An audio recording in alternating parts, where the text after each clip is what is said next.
Hello, everybody. Welcome.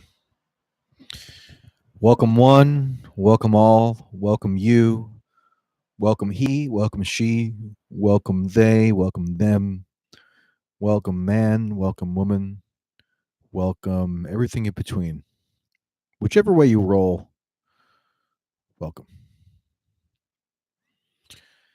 It is my privilege to live stream to you. Really, privilege? I should check my live streaming privilege because if this is a privilege, then the whole notion of privilege has probably been somewhat debased. Any old schmuck can make a YouTube account and stream randomly to his, her, or their viewership. Somebody says hello from Hungary. Hello. Up late, I see. Um, so a couple of items. I don't know if you happened to see me on the Jimmy Dore show yesterday. It was live streamed.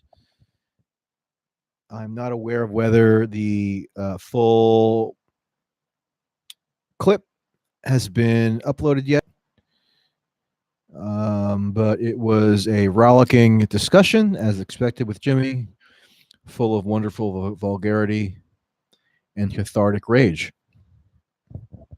So that's what you expect if you tune into Jimmy Dore. It was Tulsi focused, but some Bernie in there, and just my observations from being in New Hampshire now for what is it? Over 3 weeks straight. I got here on the 29th and 29th of December. Now been to every single one of Tulsi's events in New Hampshire since then, including one tonight. She just arrived back from South Carolina. And she had an event tonight in Keene, which I always recall as being the hub of this anti-state libertarian movement. So not just your conventional libertarian, but libertarians who totally reject the authority of the state and would like harangue cops for handing out parking tickets and stuff, and like open carry in the courthouse. That's what I most associate with Keene. You can go look up videos of like the local activists being troublemakers. But she got a pretty good turnout. I would say 160 people, 170 people, which, on a cold weekday night where, then especially when the nation's attention, quote unquote, is fixated elsewhere, pretty good turnout for somebody who is not still at this point hugely well known. So, yeah, go look up the Jimmy Dore show. You know what? Since we're live streaming and we're just improvising here, and everybody's relaxed and laid back and not given too much of an S, I'm going to look up right now to see if the interview is on the Jimmy Dore YouTube channel.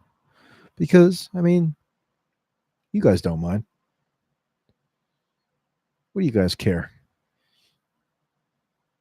We're all in this together. Does not appear to be on there yet. Okay. So, be on the lookout for that, I suppose. Yeah, so Glenn Greenwald, in what came as a shock to him and others, was indicted today in Brazil. Now, I don't know if I have the exact terminology correct, but it's the equivalent of the Department of Justice in the United States handing down a federal indictment. And the legal systems aren't the same. So he hasn't been physically arrested yet. And there's a possibility that there could be some judicial review here, and the case is thrown out, but it's still an extremely grave step. Um, and thankfully, the response on the part of the U.S. media, to the extent that I could see it, was, if not supportive of him personally, at least hostile and suspicious of the charges levied against him. And there was a recognition that the implications for press freedom were ominous because obviously he's a U.S. citizen, even though he lives in Brazil. And so there's an interest in ensuring that he's not unjustly prosecuted for doing what, by any objective measure, was extremely consequential reporting in Brazil. As a result of his reporting, the former president of Brazil, Lula, was freed from prison, for one thing. And Lula is the former president who was going to run against Bolsonaro in 2018, but was barred from doing so because he was under the specter of this criminal investigation, which the reporting from Greenwald and the Intercept shown to have been corrupt. And it just caused a huge scandal in Brazil. Greenwald became something of a household name. He's had to have a huge amount of security, and his notoriety is just skyrocketed. So obviously, this was pure political retribution on the part of the law enforcement authorities in Brazil.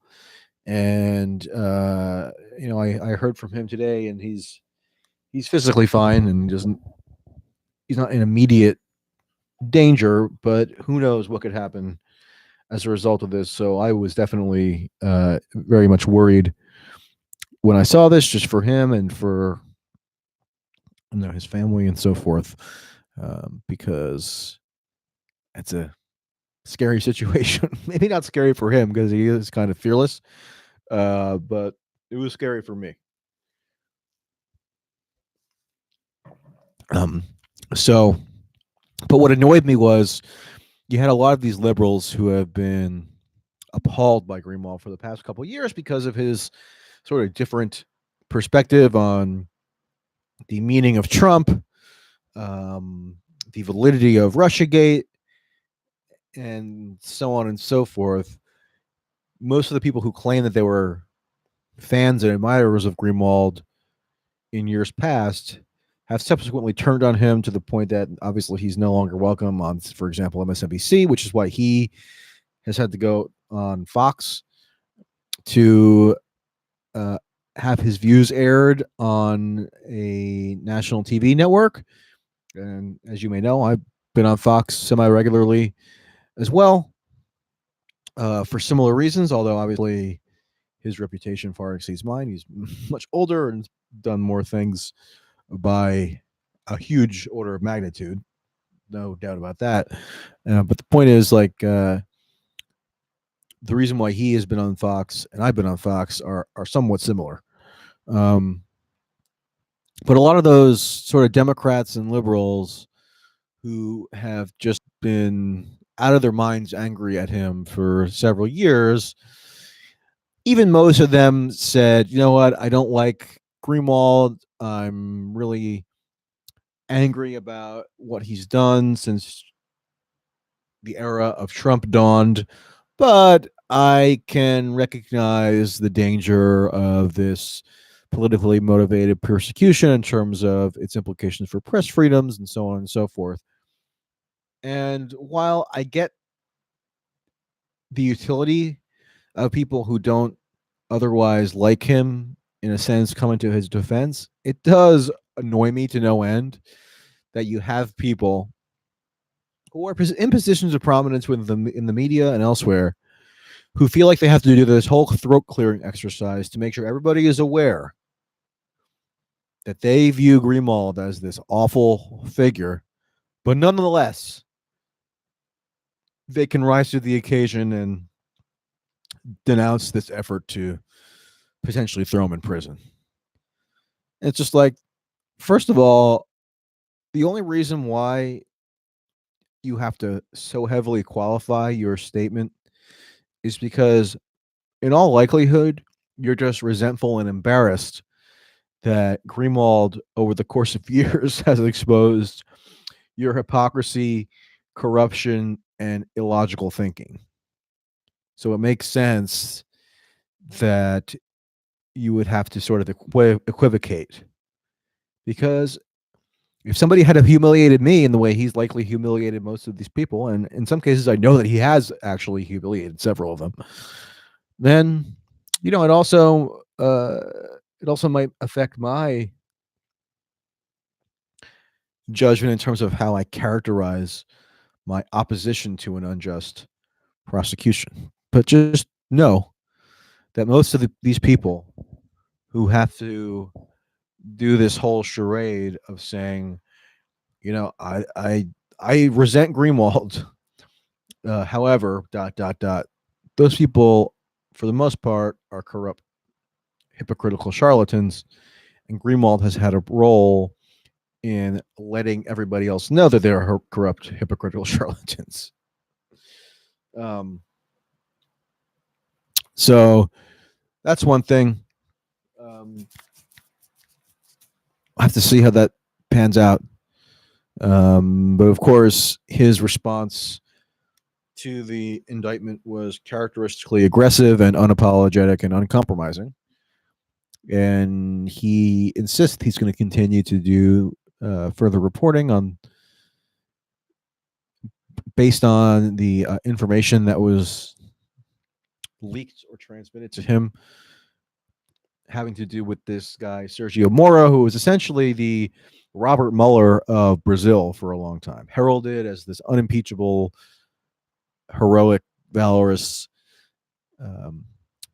crusader against corruption, who was going to be holding all the powerful political figures to account, and turns out to really have been a farce, a fraud, somebody whose entire professional conceit was predicated on falsehoods. And that was exposed by the reporting that Greenwald did. And tellingly, if you look at the logic set forth in the indictment that was presented against him, it eerily resembles the logic of the indictment that was issued against Julian Assange last April, when the Trump Department of Justice charged him with various federal crimes arising from Assange allegedly assisting Chelsea Manning when Manning obtained a variety of uh, secret documents or unpublic documents. Some of them weren't even classified. So a variety of privileged documents that in the possession of the government relating to the Afghanistan and Iraq and State Department leaks from 2010. So in that indictment, the Trump Justice Department alleged that Assange had an active role in facilitating the, quote, hacking. And that wasn't really hacking. And that's similar to what is alleged of Greenwald, even though there's zero evidence that he actually did aid or abet these so-called hackers in their obtaining of text messages that shone light on the corruption of these law enforcement officials in Brazil. But it tells you that there is that something like the prosecution of Assange, which commenced again in earnest in April. And by the way, I love when I see Trump supporters on Twitter who have free Assange in their bio, or they pretend that they are these staunch defenders of Assange. It's just like, that Donald Trump's Justice Department is the one that is prosecuting Assange, correct? So how are you both MAGA and free Assange? Isn't there a little bit of a contradiction there? You'd think so, but a lot of people are just too blinkered to really kind of consider these things at any level other than just pure surface superficiality. But it goes to show you that when you have an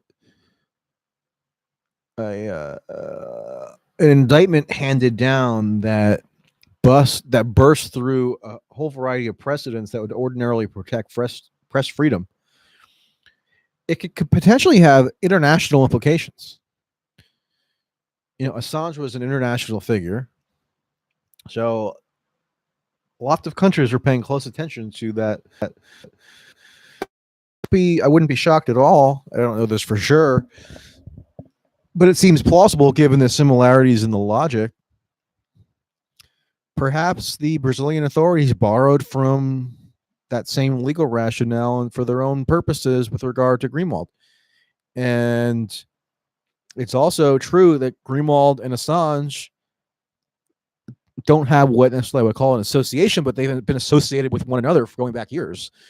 Because Greenwald was one of the first people to bring attention to Chelsea Manning and Manning's arrest, again, way back in 2010.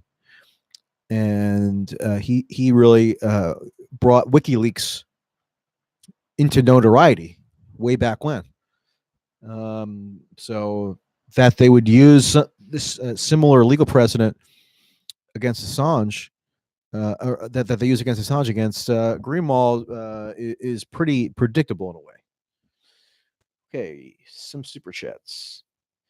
Somebody says, take Doors advice, focus more on your YouTube channel. Yeah, I'm gonna focus on my channel in the sense of, for now, while I'm traveling, I'm in New Hampshire, so the commitment that I'm making to you people watching this is that I'm going to aspire to do a stream every day, probably around this time at night. So I would, between, let's say, 9 o'clock and midnight or something every night. So if you want to look out for that, hit the notification button or whatever on the channel. And that's the extent to which I'm going to focus on the YouTube for now. And occasionally just do standalone videos as I have been doing. But yeah, I'm going to focus on trying to do a stream that just kind of just to give you my thoughts for the day, relate to you observations that I've made from New Hampshire, which obviously will have a Tulsi focus because she's what I'm focusing on, because nobody else in the media will do it, so I'm doing it. So yeah, if that's the type of thing that you want to see, then righto, please tune in. Provide a super chat, provide Patreon or PayPal support. It all helps. And I'm really a one-man show here, so I'm trying to get my podcast empire back up and running soon. You may remember that I did have a health issue a couple months ago, and that sort of interrupted it. And since then, I've just been immersed in other things. So I got to get my act together and do that again, and I will. But there's just other things that I've been doing. So that's what I can tell you at this point. But I am taking Jimmy Dore's advice to some degree. Let's see. Somebody in the super chat says, I met you in Brooklyn. You're awesome. Well, thank you. Where did we meet? Could have been anywhere.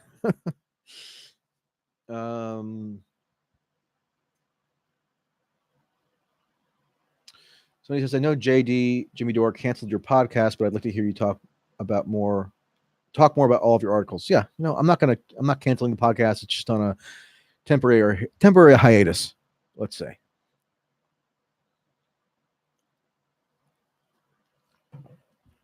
Jimmy Dore's advice was basically just don't worry about the podcasts. Everybody's on YouTube now, so just devote your efforts to YouTube. That was more or less what he said. We met at the Jimmy Dore show. Okay, that makes sense. Well, I'm sure it was good to meet you. Try to be nice to everybody I meet, and usually it's easy because everybody's very friendly and complimentary. So, pretty much at every Tulsi event I'm at, I meet somebody who's either watches the YouTube or follows me on Twitter or has read my articles, or whatever. And with that exception, they've all been very nice. Even they occasionally want to take selfies with me. Now, I don't know that I would even want to take a selfie with myself. So if you want to take a selfie with me, then more power to you.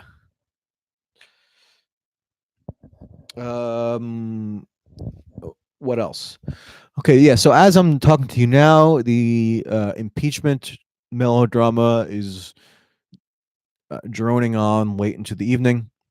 It is currently 11:14 p.m. Eastern Standard Time, and the senators are still all somberly seated in their assigned chairs in the Senate chamber. And I don't know what precisely is happening at this very moment. It looks like I'm just glancing at my hotel TV here, and I see Anderson Cooper very sternly listening to some some knucklehead reporter give him what is almost certainly a totally inconsequential update that they will present as really important when no one will remember any of these procedural uh, uh, developments in a week, maybe less. Definitely not in 2 months. So all this high drama that's ascribed to these like meaningless Senate votes about subpoenaing witnesses and what kind of documentary evidence is going to be allowed to be introduced into the record and how much time they're going to be allocated to deliver their statements. None of this is going to have any significance whatsoever in a very short period of time, which is why most people find it to be an entirely hollow and, again, inconsequential spectacle that the media is milking, obviously, for all it's worth for the purpose of ratings, because in fairness, it is sort of notable that we have an impeachment trial underway. There's only been 2 other ones ever. And it is sort of jarring in a way to be watching the Chief Justice of the Supreme Court presiding over this chamber. I mean, you never see him in there except for impeachment, right? So, I mean, I get it in that sense, but it's just such a foregone conclusion, and it doesn't produce anything of value. And the impeachment articles themselves were totally flawed and infused with all kinds of militaristic paranoia and new Cold War hysteria. And the precedent enshrined is dangerous for reasons that I've elaborated on this channel many times and on Twitter and elsewhere. So you pretty much know my view. Um, and even just, I don't know, like an hour and a half ago, I was watching a little bit of this on CNN. Of course, CNN provides expert commentary from the likes of Andrew McCabe, the fired former FBI deputy director who totally botched every aspect of the Russiagate stuff that he helped initiate as Comey's second in command, and Preet Bharara. So when you watch CNN, recognize that it's not really a news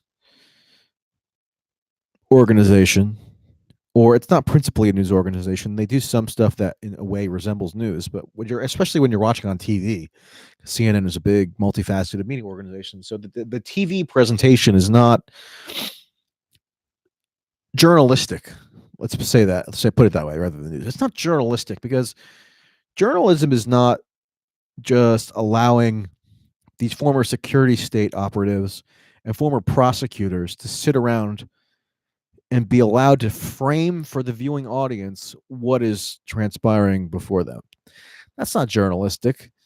That's just, and the way I put it on Twitter, it's just sort of a clearinghouse for all these kind of former law enforcement officials, essentially, who aspire to be members of the media. Journalism is when you use critical scrutiny to analyze events from an independent standpoint, or at least that's my vision of what journalism ought to be. It's not when you defer to the likes of Andrew McCabe and Preet Bharara to tell the audience what they should believe about what's unfolding before them.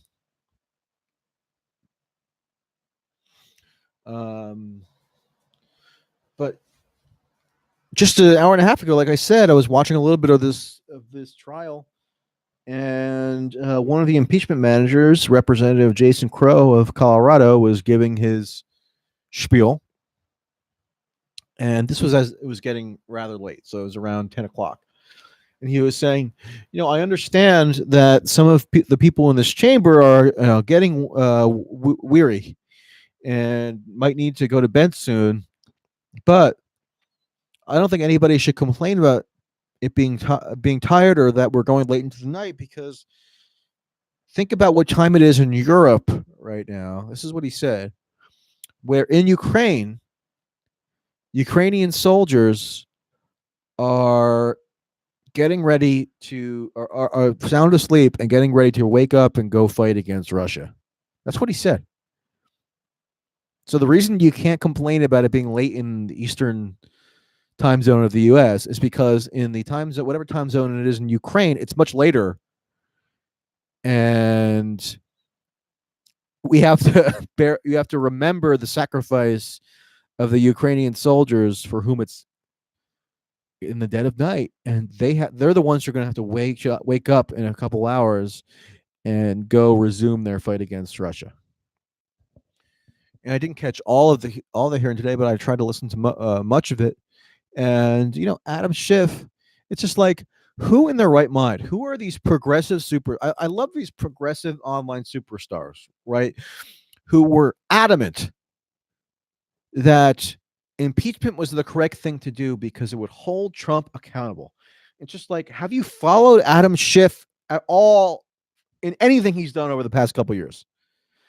Do you really think, did you ever have even the faintest hope that Adam Schiff was going to be the one to preside over measures to truly hold Trump, quote, accountable for his wrongdoing?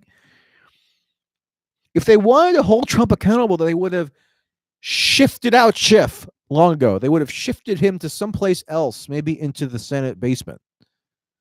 Maybe they could send him back to Hollywood, which is the district he represents, and he could play himself on some kind of horrible made-for-TV movie about how doomed this impeachment fiasco was from the beginning. That would have been a better use for Schiff than using him in the manner that he's being used right now, which is he's the lead impeachment manager. He's the one who is the figurehead for the prosecution. As this trial unfolds, remember, the House are the ones who have brought the case. So the impeachment managers appointed by the House, they're the ones who are presiding over the proceedings. And Adam Schiff is like the head guy. And you want to tell me that Adam Schiff ever had it within his capacities to organize a case that could meaningfully hold Trump accountable? No, Adam Schiff has zero credibility in the eyes of half of the country for good reason. He should have zero credibility in the eyes of most Democrats. Go and look at his statements over the course of Russiagate. He was one of the lead instigators of the most fanciful and nonsensical and debunked versions of what Russiagate was supposed to entail, and yet they exalted him over the course of this subsequent impeachment episode, which, as I've said many times, cannot be separated from Russiagate. It's part of the same narrative continuum. It's an offshoot. Without Russiagate, there would have been no Ukraine gate. So it's the same timeline. And they elevated him into the central, leading man role. And so I watch him just for a little while earlier, and I see him talking about how Trump, undermined the national security of Ukraine, which is itself very much in dispute. But Schiff goes on, he brings it to an absurd, he heightens the absurdity of the claim by adding that in allegedly undermining the national security of Ukraine, what Trump did was undermine the national security of the U.S. Now, realize what is actually being asserted there. He's saying that the national security interests of the U.S. and the national security interests of Ukraine are one and the same. Now, do you feel as though your national security interests, as a person who lives wherever you may live, New Hampshire, which is where I am now, New Jersey, which is where I'm from, wherever you may be in the U.S., do you feel right now in January 2020 that your security interests are interchangeable with Ukraine? Probably not. I feel like that's not an intuitive concept to most people. It's an intuitive concept to the national security state and to the foreign policy consensus guardians who want to have everyone believe that their national security interests are interchangeable with Ukraine because it justifies a whole host of interventionist foreign policy measures, and it keeps the weapons manufacturers churning. It ensures that no one ever reevaluates the role of NATO because we need NATO as a bulwark in Eastern Europe against Russian encroachment. And when Trump sounds these like quasi skeptical notes about NATO, it's all hot air. He's done nothing to actually change the mission of NATO or question the fundamental premises that underlie NATO. In fact, he strengthened NATO because he extracted further commitments from NATO member states to provide funding to NATO. So don't believe that Trump ever, that notwithstanding some of the bluster he spouts, he's actually done anything to alter the status of NATO. He's ensured through his actions that NATO can withstand even a president who might at times say some stuff that is superficially critical of its mission. And in fact, they can use that president to be to strengthen themselves and to become even more entrenched as this alliance, which has no real function today because it was founded after World War II, and the world's a little bit different now.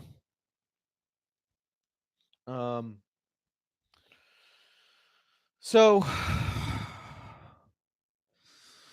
this is the Shift Show. Change a few letters there, and you have a better description of what kind of show this is. And it's interesting to me because anyway, enough about impeachment because it's just so annoying. The other big story today was, of course, that Hillary emerged from her cave once again and decided to launch yet another attack at Bernie. And have you noticed which two candidates are those who have drawn the ire of Hillary and led her to making these unprovoked attacks? Hillary, Tulsi, and Bernie. Huh. Imagine that. Never would have thought. So Hillary comes out and says that nobody likes Bernie, which is pretty much verbatim what I can almost literally recall classmates saying in middle and high school when they want to denigrate a fellow classmate as being like an outcast. Right? So this is like Hillary sitting in a high school cafeteria in her mind saying, nobody liked him. Me, me, me, me, me. It's just like, really? If you dislike Bernie, okay, but are you not able to articulate that in a way that sounds at least somewhat,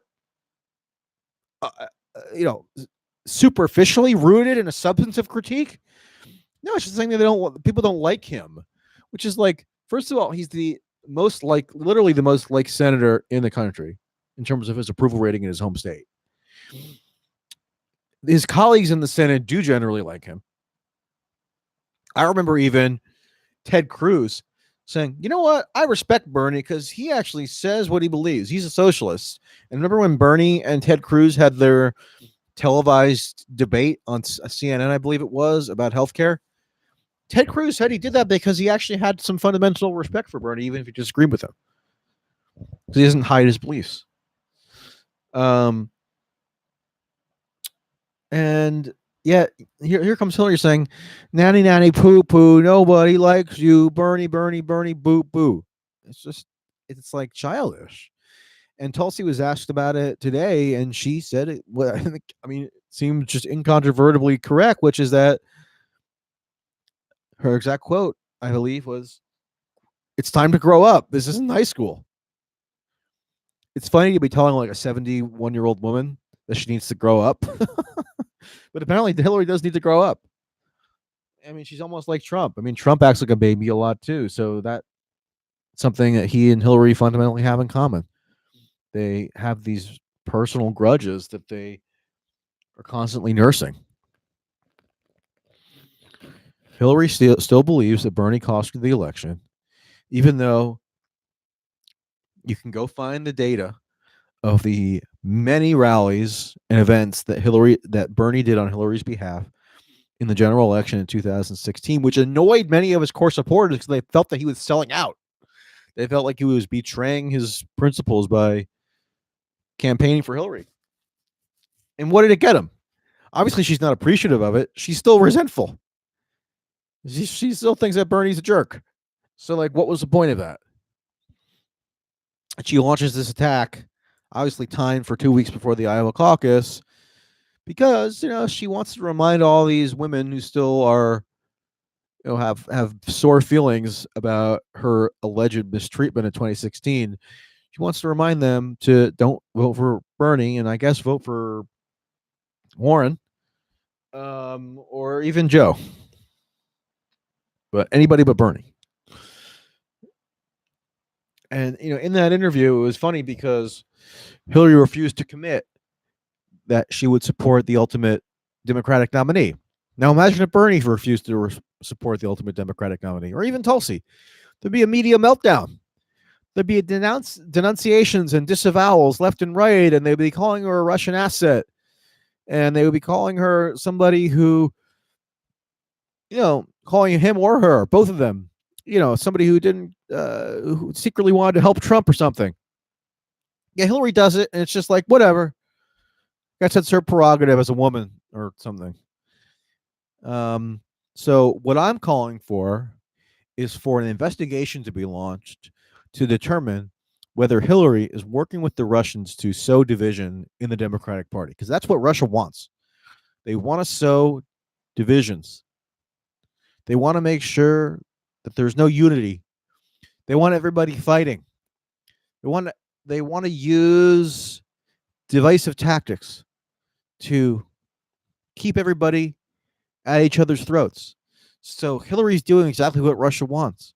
So maybe she's being paid by them. Maybe she's having social media trolls boost her that have been deployed by Russia. Maybe blah, blah, blah, blah, blah, blah, blah.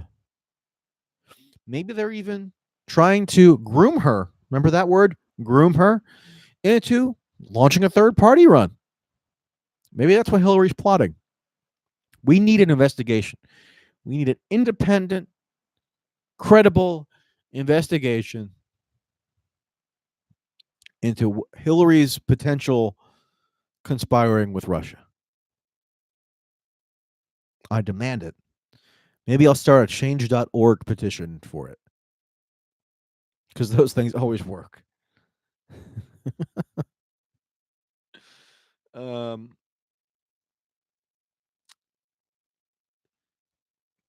Yeah, so of course Bernie takes the quote high road, which is more and more seeming a tad weak, I have to say. Like, what's the phrase? You're taking a butter knife to a knife fight. Something like that. It's just like, he apologized to Biden yesterday for a surrogate writing a column that was critical of him. He gave a statement to the media, and he apparently also, according to Biden, apologized to Biden directly for something that Bernie didn't even himself do, nor did his campaign. It was a surrogate. And in fact, the surrogate is a prominent woman who is one of the leading experts on political corruption in the country, Zephyr Teachout, who's one of his most ardent supporters. But Bernie threw her under the bus and apologized to Biden because she was too mean to him in a column. Just like, why does Bernie believe that he has an obligation to apologize for what a random surrogate says in an op-ed? It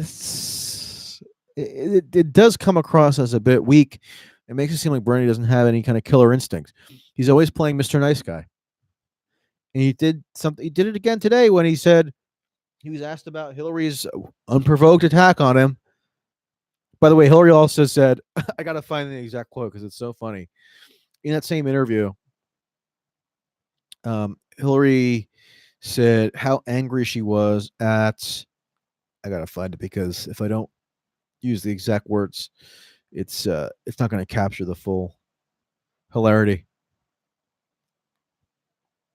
Oh, she said that she complained about the quote online Bernie bros and their relentless attacks.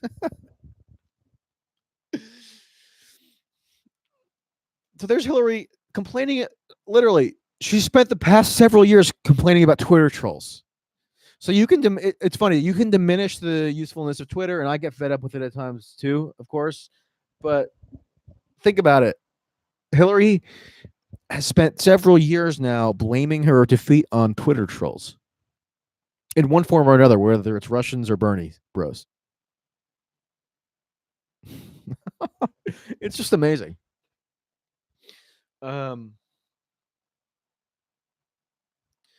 So here we go again, Hill Dog.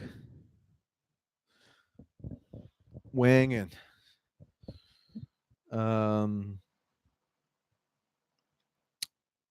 What else? So and the whole Bernie thing is like this kind of feedback loop or this vicious cycle where what happens is that a prominent Democratic figure, whether it's Elizabeth Warren or Hillary or even Biden to some extent, what they'll do, actually Biden doesn't really count because it has to be a woman. I mean, the whole idea of a Bernie bro is that somebody in the super chat says, please go on David Pakman's show to debunk Russiagate.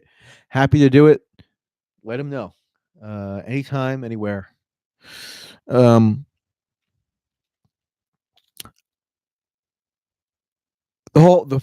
point of the Bernie bro attack was that the Bernie bros are especially antagonistic toward women, right? So you have to sort of exclude Biden from this narrative.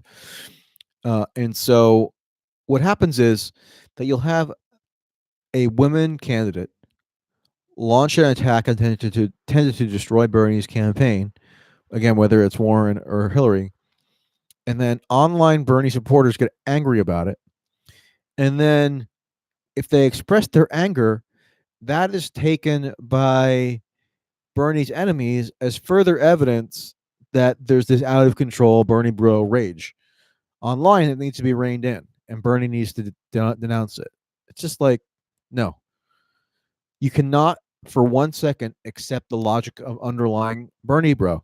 This idea that a candidate or anybody has any authority to control the behavior of random supporters online. It's just like, how dumb is that on just a basic level? Just think about it. That's why I've been consistent about this for years. I've always said, don't give an inch on this Bernie bro narrative because it's never going to end. If you get coerced into chastising online supporters, what do you think? There's not going to be a million other supporters tomorrow doing the same stuff? What are you going to do? Denounce them every day? No, I just say reject in total the logic of an attack like that because it's not legitimate. It's totally fallacious.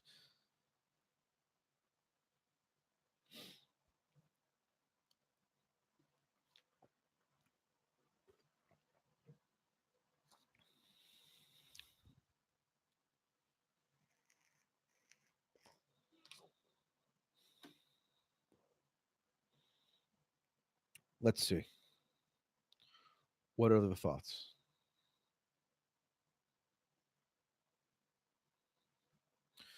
Okay, so if nobody, if unless anybody has some additional comments with the super chat or elsewise, otherwise, then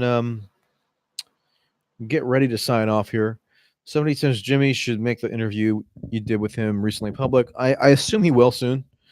I don't see why he would not. It usually just takes a day or 2 or 3 for it to go up. Anybody else have thoughts? Somebody says Bernie's getting rolled like Corbyn was in England.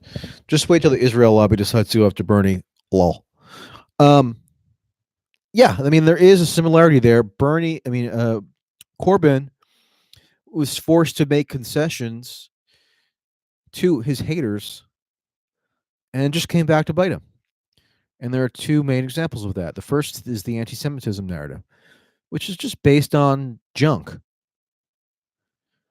It was truly based. I mean, in a literal sense, what the whole anti-Semitism narrative in the Labor Party was about was that random members of the Labor Party had posted memes on Facebook depicting what was alleged to be anti-Semitic tropes. And you had a handful of these, and the claim was that it hadn't gone through the proper disciplinary process. And it's just like, no, it's almost a version of the Bernie Bro thing. You can't say that you as the leader of the Labor Party have to micromanage what every random supporter on the internet posts on their Facebook page. I mean, are you kidding me? But once you can see that there's any validity to the narrative, then it just escalates from there. Because you can never contain it. It's just going to keep growing and growing and growing because it's impossible for you to fully address this charge. It's out of your control. And it's similar with the in a way with the Bernie Bro thing. And I saw him asked about it, meaning Bernie, during in the same interview where he apologized to Biden, where he says, I don't want money being mean on. Like, come on, who's going to be mean people on the internet? Look at my Twitter mentions or my YouTube comments or my emails or my DMs every single day, and I can verify to you that there will always be mean people on the internet. There's nothing you can do about it. If you don't want to encounter mean people on the internet, get off the internet. Sorry.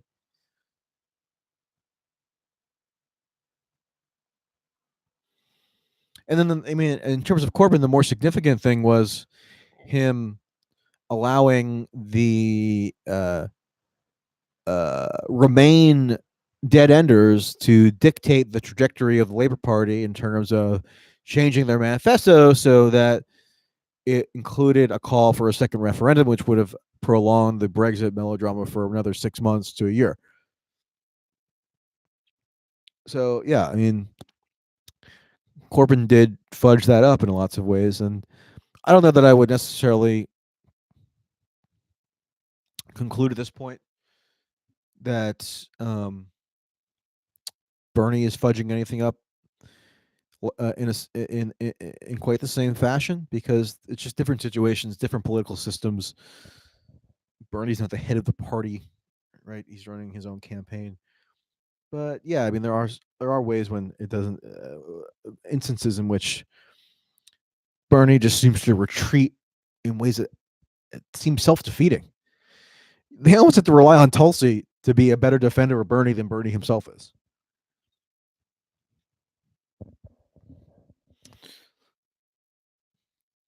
Super chat, No Sauce Ross says, legalize everything.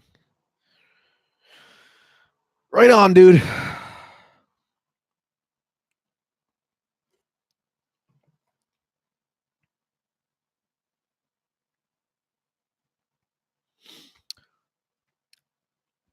Somebody says, breaking news. Bernie Sanders has an overdue library book from 1957, and he owes $6.8 billion in library fees.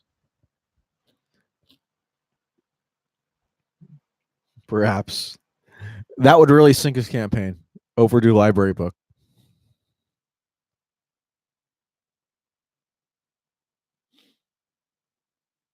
What am I drinking? Again, drinking Diet Snapple.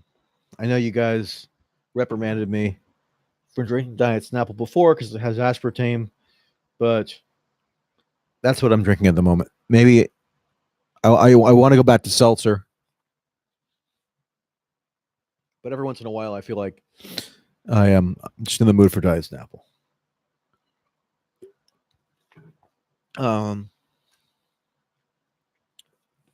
yeah, Nina Turner and Bernie's campaign clap back. Please don't use the phrase clap back. I hate that so much. It's such a annoying cliche. But they clap back on Biden's statement about Social Security. Yeah, but I mean that was after like a series of totally unnecessary and feckless apologies. Now I get why they're going after Biden on Social Security in particular, because Biden's strong with older voters and Bernie is relatively weak with older voters. So if older voters think that Joe is going to cut their Social Security, or at least that he advocated cutting Social Security in the past, that's an effective line of attack for older voters. So I get the political logic of it, but I feel like the whatever distinctions Bernie may draw on that score are diminished in impact when he's apologizing all over the map for random stuff. It doesn't need to be apologized for. Somebody says, talk about Project Veritas, and the more videos to come. How can he win a general with campaign staffers like that? You know,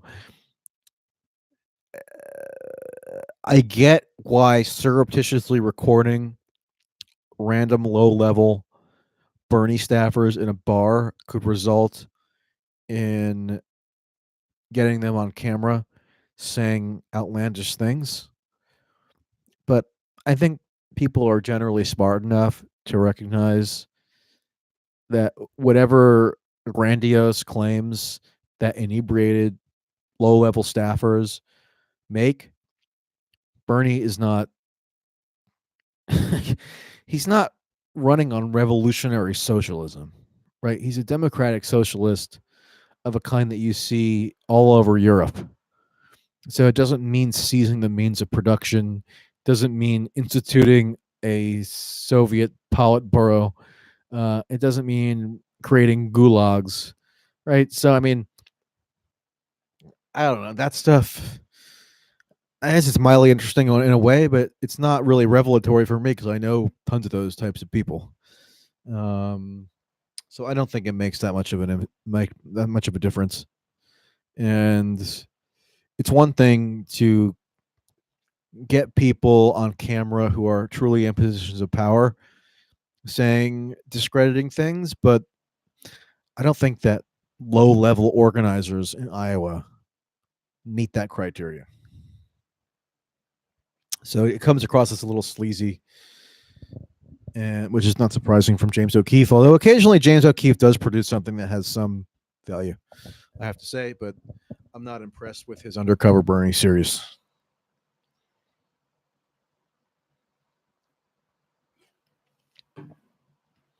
Somebody asks if a certain individual who I will not name still despises me.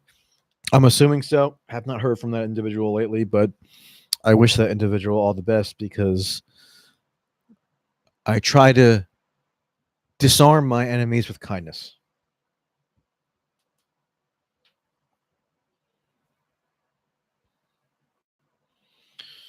So he says, Undercover Bernie could be the title of his sex book.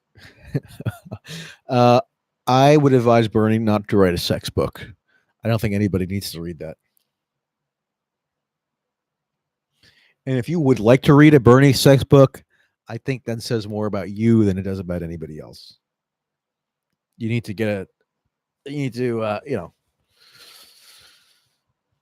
maybe go seek some counseling.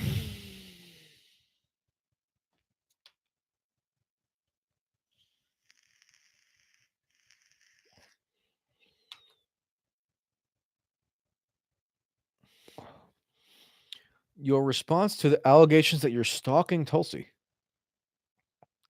Who is making that allegation?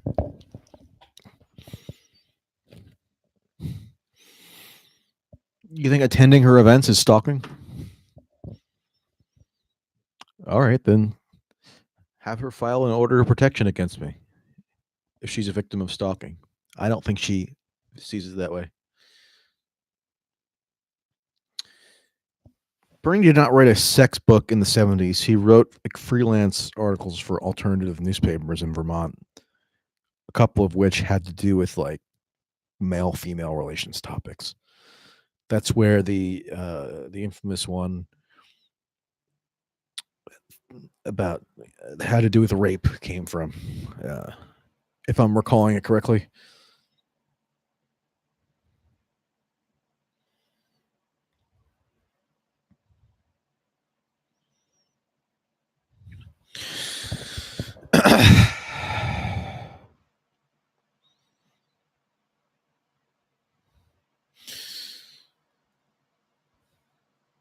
If Trump staffers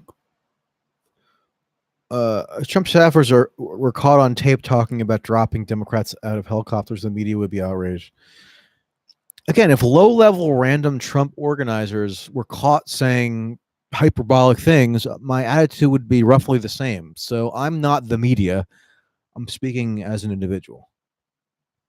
So don't try to accuse me of hypocrisy by reference to some vague amorphous entity known as the media, especially when virtually every day I'm railing against the media.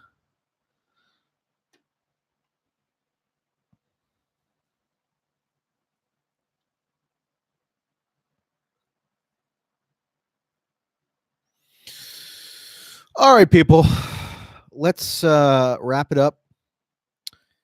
Good chatting with you.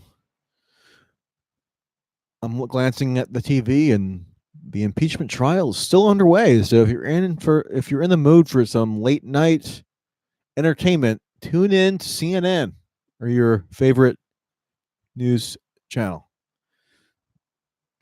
I'd recommend C-SPAN actually, because don't give CNN the pleasure of increased ratings by tuning into them. Although that's exactly what I'm doing right now, so I plead guilty. All right, I will talk to you tomorrow. Bye bye.